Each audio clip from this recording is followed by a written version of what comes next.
नमस्कार दोस्तों, कैसे हैं आप सभी। मेरा नाम है तरुण। आप देखना शुरू कर चुके हैं ग्रो विद दिल्ली वाला। तो दोस्तों, आज की वीडियो का टॉपिक आपने जरूर पढ़ ही लिया होगा। हम बात करने वाले हैं यहाँ पे टॉप 15 शेयर्स की, जो कि आपको देंगे बहुत ही बेहतरीन returns in terms of your dividend. तो डिविडेंड शेयर आपको क्यों लेने चाहिए? तो डिविडेंड शेयर का मैं आपको एक सिंपल सा एग्जांपल यहाँ पे देता हूं।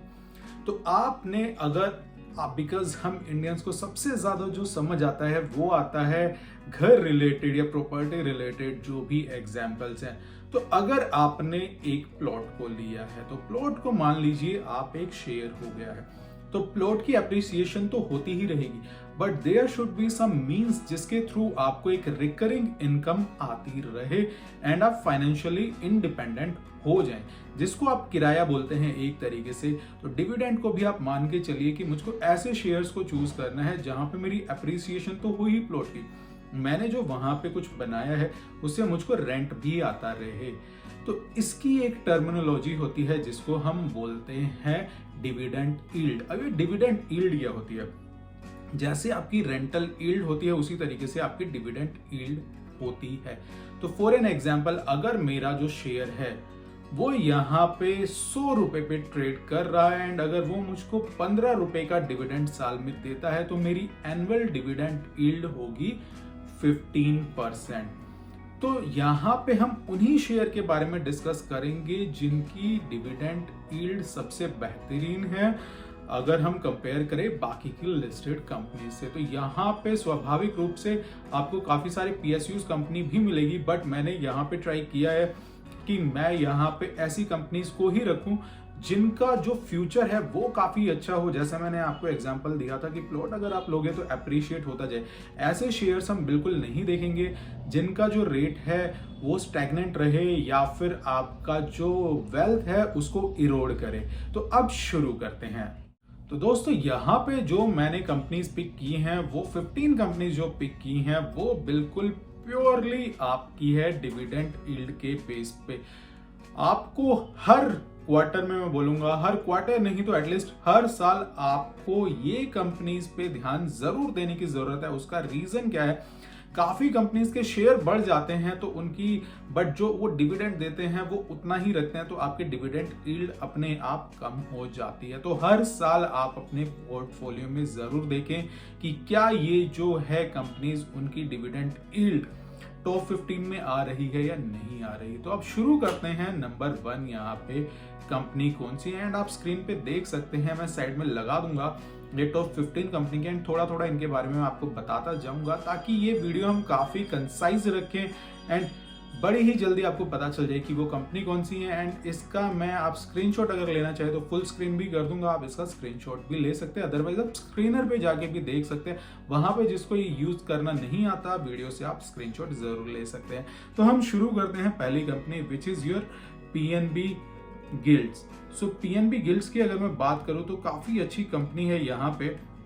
एंड बात करूं कि ये करते क्या है, सो यहाँ पे ये जो कंपनी है ये आपकी फाइनेंशियल कंपनीज है। तो फाइनेंशियल्स में ये डील करते हैं एंड अगर मैं बात करूं यहाँ पे इनके डिविडेंड यील्ड की तो 15% से ज्यादा डिविडेंड यील्ड है। मैंने डेटा देखा था, इनका 10 रुपए के लगभग आपको साल में डिविडेंड मिल जाता है। अभी ट्रेड कर रहा है 64 पे। दूसरी कंपनी पिछले 2 साल से काफी सुर्खियों में रही है स्पेशली अपने डिविडेंड के लिए, वो है वेदांता। मेटल कंपनी है, 314 पे अभी ट्रेड कर रही है एंड अगर हम बात करें यहाँ पे इसके डिविडेंड यील्ड की तो वो है 14% से भी ज्यादा। थर्ड कंपनी जो मेरी नजर में आती है वो यहाँ पे निकल के आती है हिंदुजा ग्लोबल। हिंदुजा ग्लोबल भी काफी अच्छी कंपनी है। अगर आपको नहीं पता कि हिंदुजा ग्लोबल क्या करती है तो मैं बता देता हूँ। ये बेसिकली आपकी एक तरीके से आईटी कंपनी है। तो आपके जो voice based and non voice जो आपके जितने भी सॉल्यूशंस होते हैं वो इसमें डील करती है। अगर मैं बात करूँ इसकी, अभी ट्रेड कर रहे हैं 965 पे, काफी अच्छा यहाँ पे ये डिविडेंड देते नजर आते हैं। तो हिंदुजा की अगर मैं बात करूँ तो ये कंपनी आपके रेडार में बिल्कुल हो सकती है क्योंकि हर क्वार्टर ये कंपनी आपको डिविडेंड देती है। उसके बाद हम बात करते हैं यहाँ पे बाकी कंपनियों की। अगेन एक पीएसयू कंपनी, जैसा मैंने बताया पीएसयू कंपनीज को ज्यादातर वही लोग लेते हैं जिनको डिविडेंड पसंद है। तो यहाँ पे पावर फिनकॉर्प हमको 4th नंबर पे नजर आती है। बात करें हम 5th नंबर पे, अगेन पीएसयू आरईसी लिमिटेड यहाँ पे हमको नजर आती है। 6th नंबर पे ऑयल कंपनी IOCL ये हमको नजर आती है, जिसका डिविडेंड यील्ड की बात करूं तो 10% से, अभी तक मैंने जितने भी नाम लिए हैं इनकी डिविडेंड यील्ड 10% से ज्यादा की है। उसके बाद आपकी पीटीसी इंडिया, सेल, कोल, पीटीएल एंटरप्राइज। तो कोल तक जहां तक मैं बात करूं तो ये आपकी पीएसयू कंपनी के अंदर ही आती है। बट अगर मैं बात करूं यहाँ पे पीटीएल, तो PTL enterprise basically it's a subsidiary of Apollo tyre, इन्होंने इसको एक्वायर किया था। तो टायर मैन्युफैक्चरिंग एक तरीके से आप इसको मान के चल सकते हैं, अच्छी कंपनी है। अगर मैं बात करूं यहाँ पे इसका मार्केट कैप 430 करोड़ का है, एंड बात करूं यहाँ पे करंट प्राइस इसका है 32 रुपीज का। तो दोस्तों अब मैं बात करता हूं यहाँ पे हम लोग के पास बाकी बची हुई 4-5 कंपनियों की। तो जियोजीत फिनसर्व, तो जो जियोजीत फाइनेंशियल सर्विसेज है ये इसके नाम से ही निकल के आता है कि ये फाइनेंशियल सेक्टर की कंपनी है। एंड अगर मैं बात करूं यहाँ पे नेक्स्ट कंपनी की, तो पॉलीप्लेक्स कॉर्पोरेशन काफी सुर्खियों में रही है पिछले कुछ सालों में। तो यहाँ पे भी आपको काफी अच्छी एक डिविडेंड यील्ड मिलती है जो कि है लगभग 6 से 7% की। उसके बाद बात करते हैं Oracle fins, again IT company आपको यहाँ पे ये देखते हुए मिलती है। इसकी अगर मैं बात करूं काफी अच्छा यहाँ पे आपको इसका मार्केट कैप दिखेगा, अगेन 6% से ज्यादा की आपको डिविडेंड यील्ड मिलती है इस कंपनी में। हुडको अगेन आपकी एक कंपनी जो अगर आप एक हाउसिंग में बुलिश है तो इस कंपनी को आप देख सकते हैं, काफी अच्छा डिविडेंड यहाँ पे ये देती हुई नजर आई है पिछले 5 साल में। दोस्तों जो भी मैं आपको बता रहा हूँ इन कंपनियों का जो पिछले 5 साल का रिकॉर्ड है उसके बेस पे मैं आपको ये सारी चीजें बता रहा हूँ। अब हम बात करते हैं यहाँ पे लास्ट कंपनी गेल इंडिया, अगेन पीएसयू कंपनी है। डिविडेंड की बात करूं तो लगभग 6% के करीब का यहाँ पे आपको डिविडेंड यील्ड मिलती है।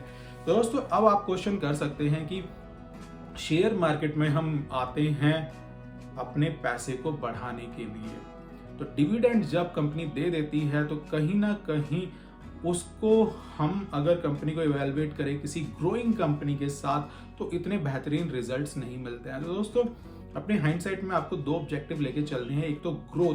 तो आपके फाइनेंशियल ऑब्जेक्टिव हमेशा ऐसा होना चाहिए कि अगर आपका ए ऑब्जेक्टिव है तो उसके लिए आपकी जो ग्रोथ स्टॉक है उसका एक अलग पोर्टफोलियो मैनेज कीजिए, एंड जो आपके डेली के खर्चे हैं उसको निकालने के लिए आपको डिविडेंड स्टॉक्स में जाने की जरूरत है। आपको एक एग्जांपल दे देता हूं, यहाँ पे आप बात करो विप्रो की, आप बात करो आईटीसी की, तो 10 रुपए की फेस वैल्यू से ये कंपनियों का फेस वैल्यू 1 रुपए हो गया है। तो अभी अगर आपने इनके शेयर खरीदे थे 100, तो आप मान के चलिए वो 10 गुना शेयर हो चुके 1000। एंड अगर मैं बात करूं उन्हीं शेयर की स्टॉक स्प्लिट की एंड बोनस शेयर की, तो कम से कम आपको अभी अगर आपने 2005 में वो शेयर खरीदे होते तो लगभग आपके पास अभी वो शेयर होते 5000 की क्वांटिटी में।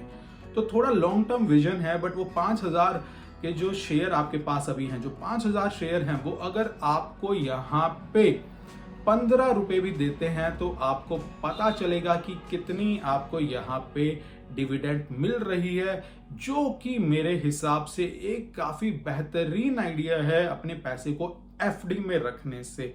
तो आपको एक रिकरिंग इनकम मिल रही है, एंड जो भी मैंने आपको कंपनी बताई है ऐसा किसी का भी बिजनेस नहीं है कि जो आने वाले टाइम में जल्दी ही बंद हो। तो कंपनियां वही हैं जिनका लॉन्ग टर्म विजन है, जो गवर्नमेंट की कंपनी है, थोड़ी स्लो जरूर है बट आपको डिविडेंड जरूर मिलेगी। तो अपने ऑब्जेक्टिव के साथ हमेशा आप क्लियर रहें। अगर आपको अपने फाइनेंशियल गोल्स को मीट करना है, ग्रोथ स्टॉक्स लेके आप चलिए। अगर आपको डेली मर्जी के यहाँ पे एक रिकरिंग इनकम चाहिए तो आप डिविडेंड स्टॉक्स में जाइए। तो कैसी लगी वीडियो मुझको जरूर बताइएगा। मिलता हूं नेक्स्ट वीडियो में, तब तक के लिए जय हिंद।